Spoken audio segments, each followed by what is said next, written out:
manuk kadi titeu sane bawa sang wau nawagah duane nidau sang maraga asu mau tamu pesan punika nendang yowendang pacang nyameni kadi yang ngancep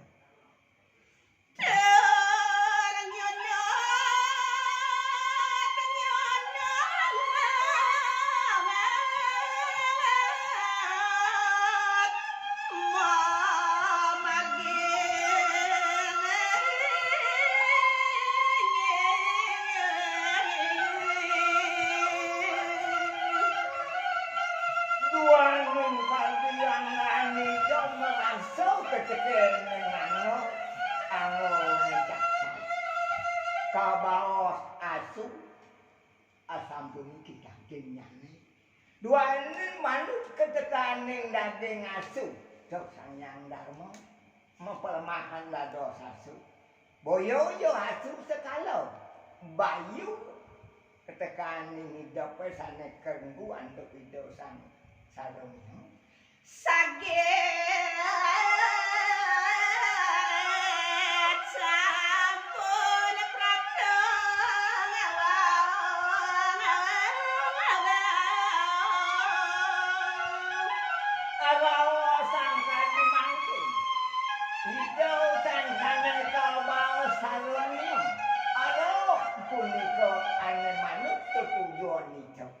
duane itu pacang ngelarang ane ke baos tato calo mau asang ini tato guna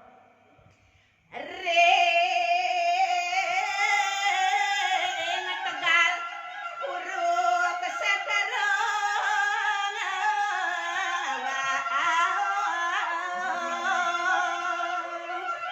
yang manutan ranes kadiangan itu sang Salomia nuju punika genah posiata untuk kadiangan itu punika mau tamaning kesatria yang manutan ketegening daging tatwa genah nangon iadnya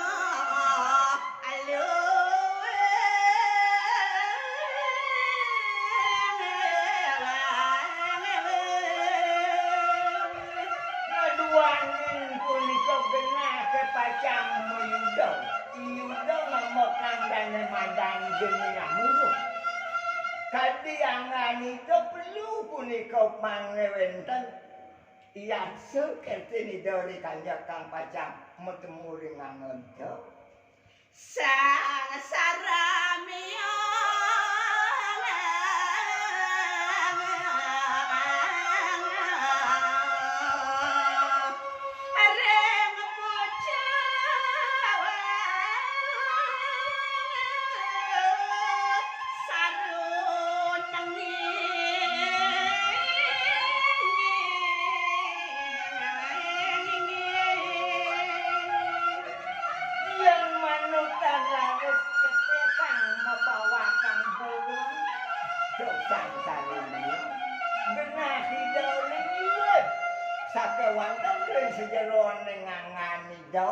punika manuk ketekaning daging tatwa manuk ketekaning daging lucita manuk ketekaning karma sesana saramia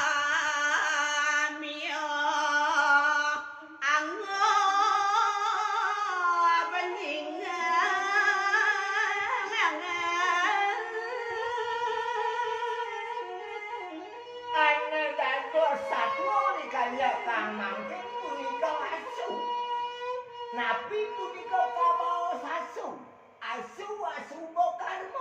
karma hidup ane patut selehang karma hidup ane patut titene bakal langit nuju jagat sunyatone iya denya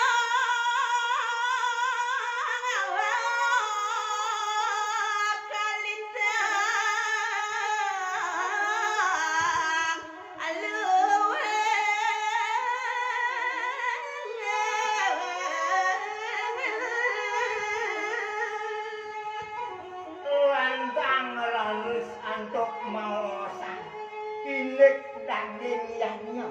Yanyo nenten ya wonten cios wantah tetuak sangesane mapekadi. Tetuak sangesane maperwita. Tetuak sangesane sampun putus ketekaning tatuwa.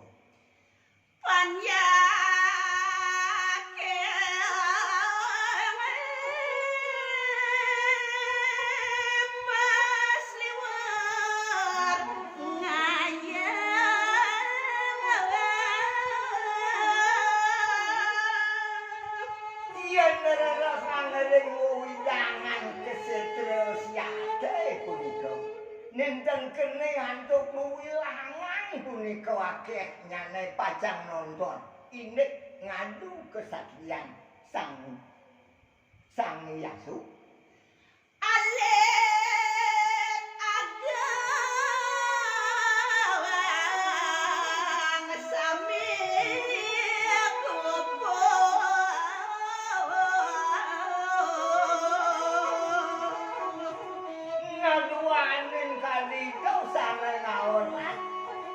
Mau camani do sampun ketah.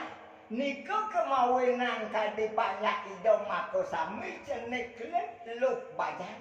Jadi pacan tanggil. Nak tadi yang ido dikanjakan ido pacan nangun niatnya.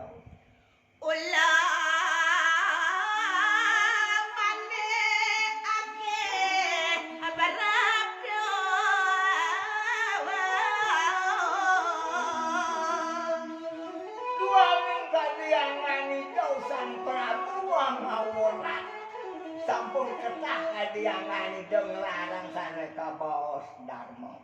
Nenten jekidet punika pican itu mantuk kering para resi.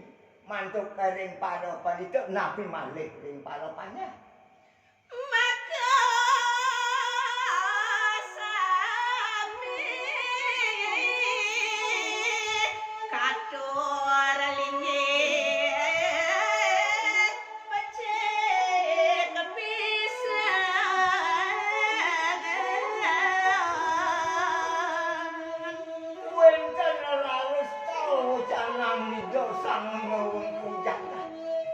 majang ring sange-sange presida tangkel mantuk kering hidau bawa saya. Paman ajak mekejah. Adone di bumi ini tuah paman sat makomisi.